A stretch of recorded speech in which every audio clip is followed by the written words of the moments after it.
Imagine you are starving at a restaurant, but a giant glass wall separates you from the kitchen. You can see the food, you can smell it, but no matter how hard you push, the door won't open. Your computer's programs live behind a wall just like that. So how do they ever eat? So picture that hungry kid as a program, maybe your game or your music app. It sits in a comfy area called user space, full of its own toys and ideas. But user space has no oven, no fridge, no power tools. The program can think all day, yet it cannot touch the real machine. Now meet the kitchen behind the wall.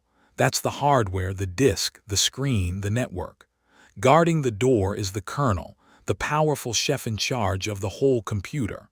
Only the kernel is trusted to touch the dangerous tools, so everyone has to go through it. But why build a wall at all? Because if every program could grab the hardware directly, one buggy app could erase your photos or crash the whole machine. The wall means a clumsy program can only break its own toys, never the kitchen. Protection first. So how does a trapped program ever get fed? It calls a waiter. A system call is that waiter. A special, polite request the program shouts through a tiny window in the wall. The program never enters the kitchen. It just hands over an order and waits. What's written on that order ticket? Two things. The name of what you want, like read or open, and the details, like which file and how much.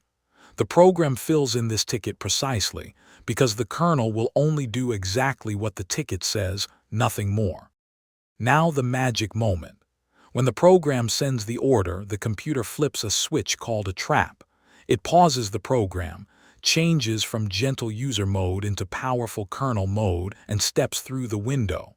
For one instant, the chef takes over completely. Inside, the kernel reads the ticket and gets to work.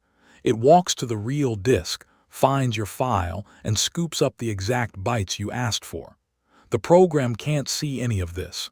It just trusts the chef to follow the order safely and correctly. Then the kernel flips the switch back to user mode, steps out through the window, and hands the program its result, the bytes, plus a little note saying success.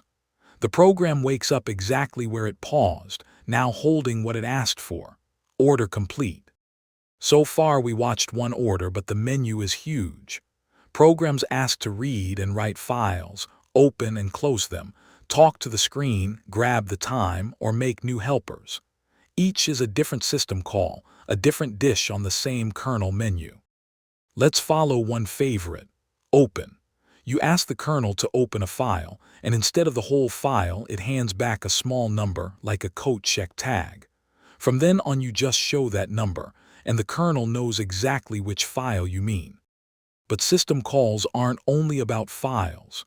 When your chat app sends a message across the internet, it can't touch the network card itself. It asks the kernel with a send call. The kernel passes it to the wire and brings replies back, like a waiter carrying notes between tables. You might wonder, wouldn't it be faster to skip the waiter? It would, but it would also be chaos. Programs would fight over the disk, peek at each other's secrets, and crash the kitchen. The tiny pause of a system call is the price we pay for a calm, safe computer. Now zoom out. Right now, your device is firing thousands of these little orders every single second. Every key press, every pixel, every saved file is a polite request to the kernel. You never see them, but this invisible waiter is running the whole restaurant non-stop. So remember, programs live behind a wall and can't touch the hardware.